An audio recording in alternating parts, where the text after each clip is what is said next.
petit live matinal. Je discutais avec une amie hier et notre conversation valait vraiment le coup d'être partagée avec vous, donc je viens ici pour ça.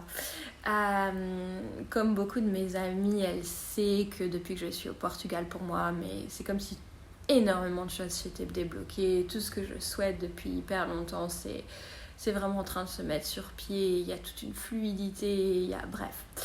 Et du coup, elle me parlait d'elle et me disait il faut que je sens qu'il n'y a pas de mouvement dans ma vie. Est-ce qu'il faut que je parte? Est-ce qu'il faut que je reste? Et puis, qu'est-ce que je fais? Et puis, au cours de la conversation, elle se rend compte qu'elle a un message très clair dans son corps qui lui donne de la joie, de la légèreté quand elle prend une décision en particulier.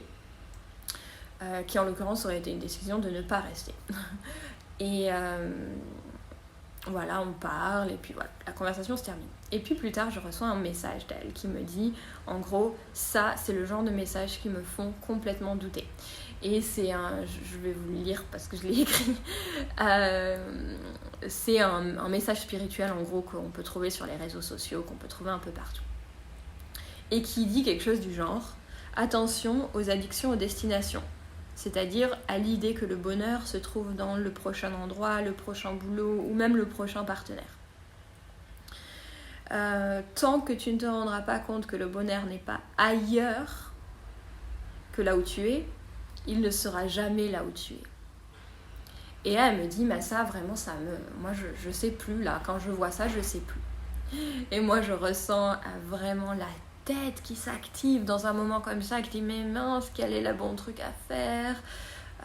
En plus, alors pour les personnes spirituelles, quand tu vois un message spirituel, c'est encore plus, c'est la grosse confusion quoi, dans un moment comme ça. Surtout que ça te parle, on le sait tous, que oui, aller chercher le bonheur ailleurs, c'est pas du tout la solution.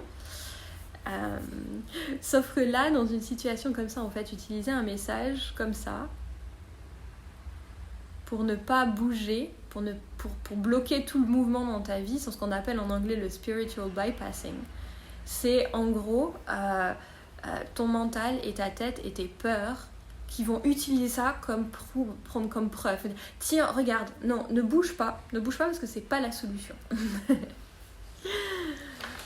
Alors, du coup, ce que je lui ai répondu et ce que j'ai envie de vous partager ici, c'est que c'est vrai. C'est pas un autre lieu de vie, un autre partenaire, une autre façon de travailler, etc.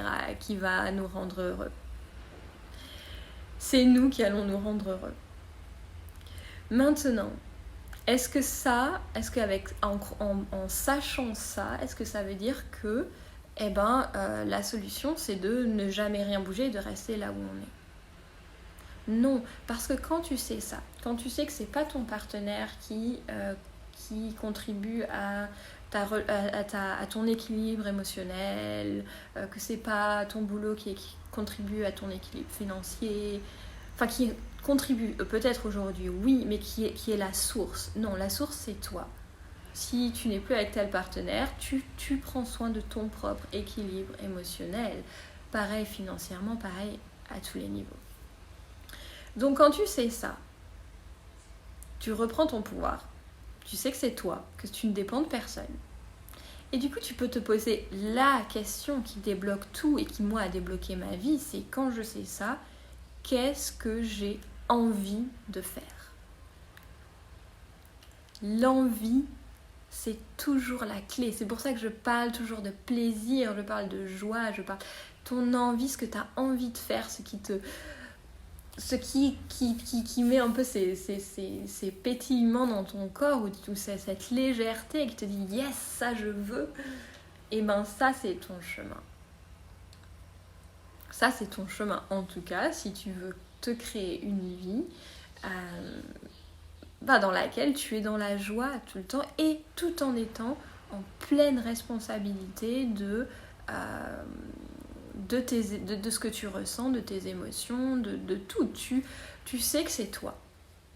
Tu sais que c'est toi qui es responsable de ton propre équilibre à tous les niveaux, matériellement, etc., énergétiquement, émotionnellement.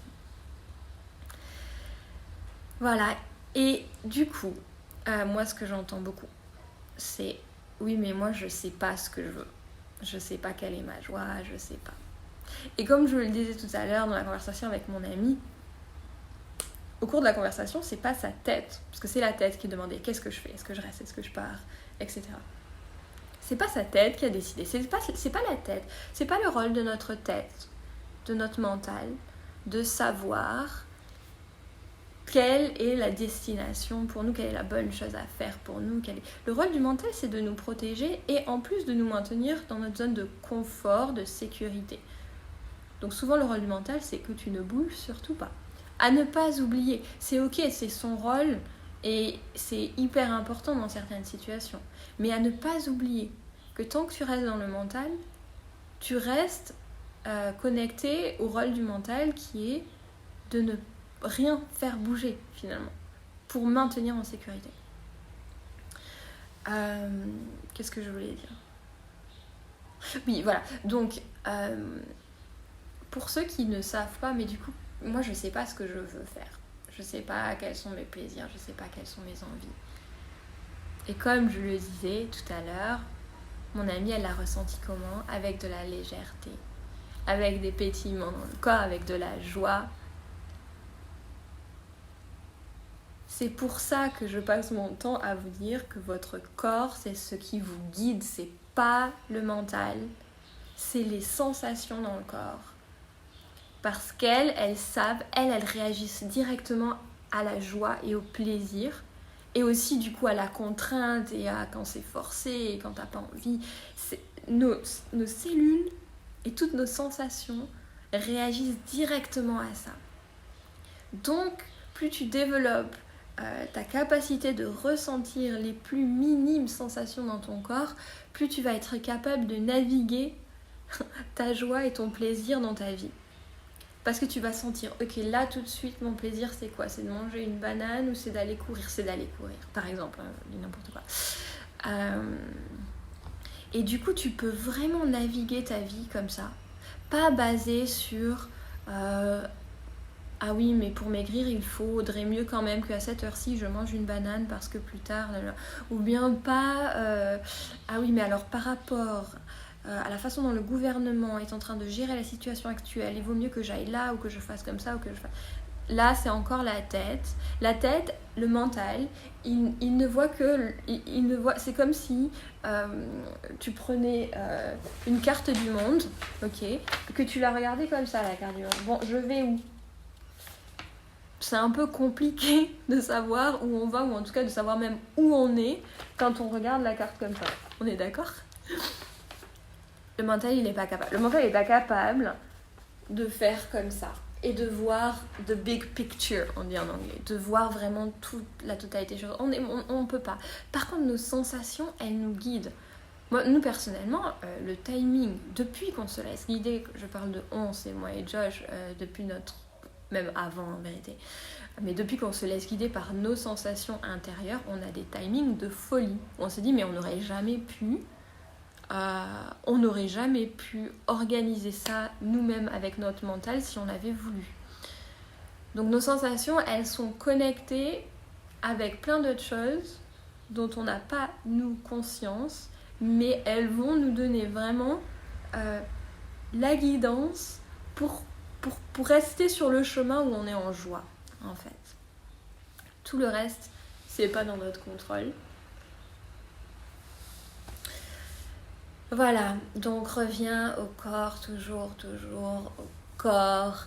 Si tu as envie de faire ça, pas toute seule, tu vas avoir le lien dans ma bio. Moi, je suis en train de mettre en place d'ailleurs des accompagnements de groupe, dans le cadre de mon programme. J'ai des accompagnements individuels qui vont hyper profonds pour reconnecter au corps. Parfois il y a des traumas qui nous empêchent, qui ont vraiment créé une dissociation entre nous et notre corps, et c'est tout à fait normal, hein. Ça a été un mécanisme de survie et on peut aller en douceur reconnecter ensemble. Bref, voilà, si tu as envie de ne pas faire ça toute seule, tu sais où aller cliquer, il y a un lien dans ma bio. Et sinon, je te souhaite tout simplement beaucoup de joie, parce que cette reconnexion au corps, en vérité, c'est beaucoup de joie, même si parfois ça passe par des moments où le moment où ça se reconnecte, il n'est pas forcément agréable parfois. Et c'est pour ça que moi, j'adore le faire avec d'autres personnes. Moi, je l'ai fait beaucoup avec d'autres personnes. C'est comme ça que j'ai appris énormément. Et c'est pour ça qu'aujourd'hui, j'offre cette possibilité aussi. Mais tu peux le faire toute seule. Tu peux faire tout ça toute seule et revenir à ton corps toute seule parce que c'est ton corps. Il n'y a que toi qui vas le ressentir. Au bout du compte, il n'y a que c'est tes sensations à toi, c'est ta guidance à toi. J'espère que ça t'a parlé. Et je te souhaite une belle journée.